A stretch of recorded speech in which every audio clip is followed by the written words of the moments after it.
ñu fàttaliku suñu mbokk ya nekk ca Palestine ñu leen di buum di leen di rey ci ay anam yu jéggi dayoo ay jigéen ñu wan lor ay xale kenn mucc ci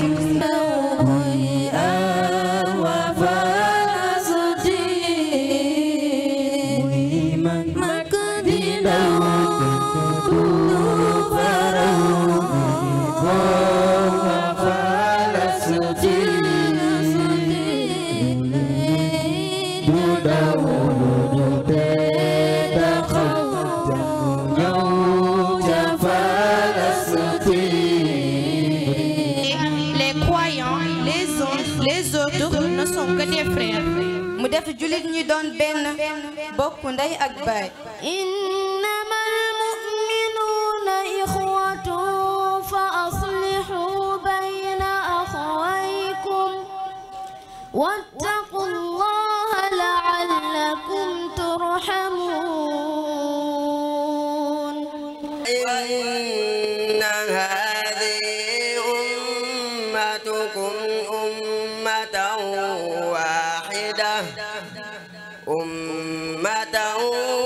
واحدة وأنا ربكم فاعبدون.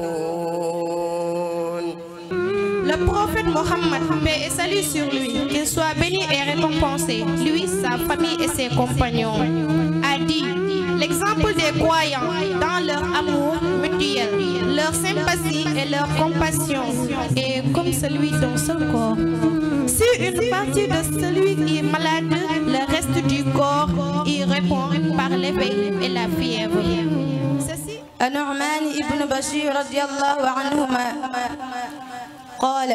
قال رسول الله صلى الله عليه وسلم: مثل المؤمنين في توادهم وتراحمهم وتعاطفهم كالجسد إذا اشتكى منه عضو تداعى له سائر الجسد بالسحر والهمة.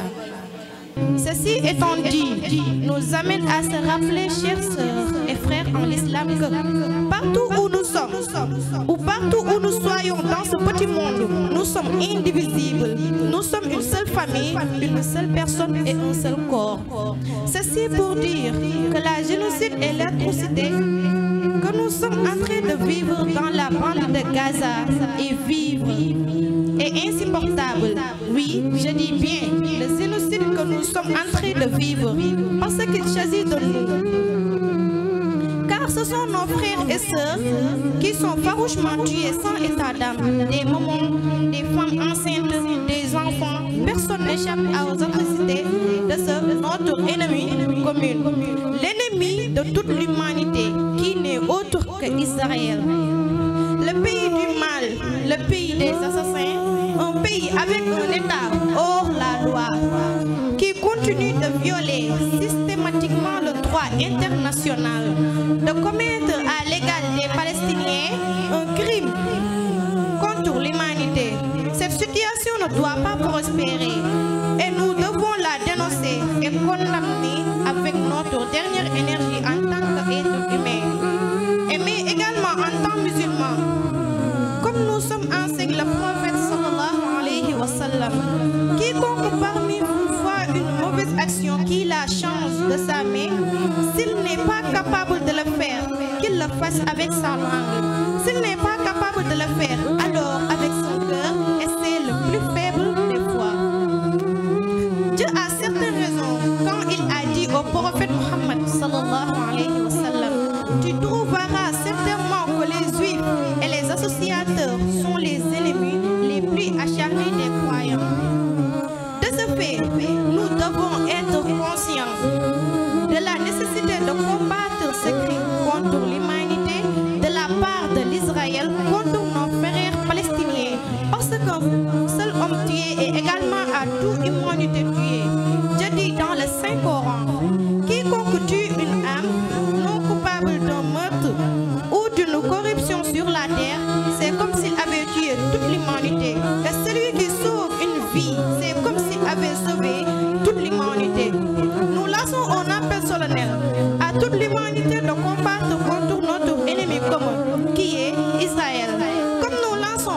appelle à la communauté musulmane de faire face à un monstre et de s'unir davantage pour se défendre.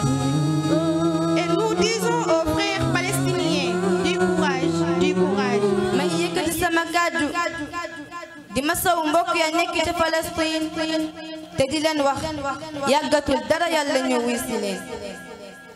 النصر آت النصر آت ألا إن نصر الله قريب ألا تحسبن الله غافلا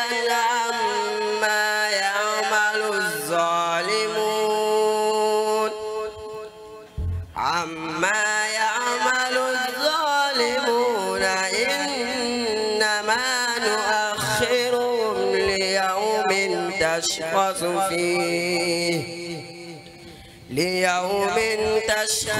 فيه الأبصار ولا تحسبن الذين قتلوا في سبيل الله أمواتا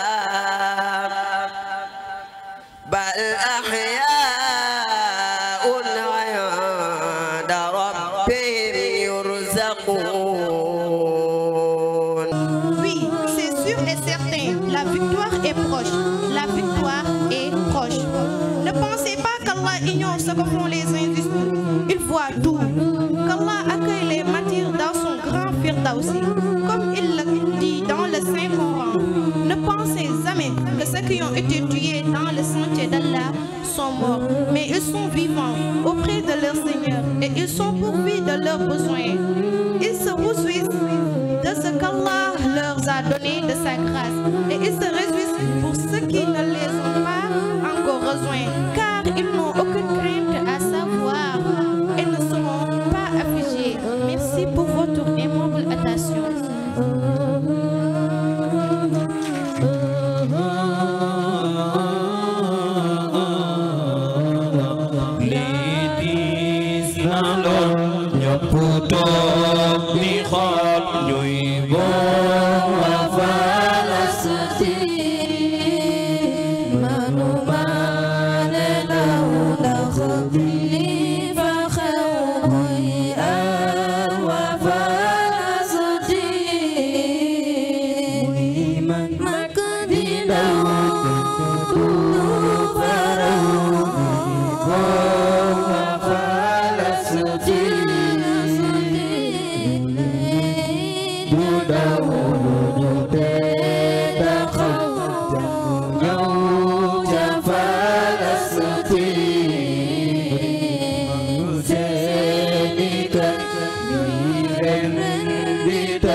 وإسرائيل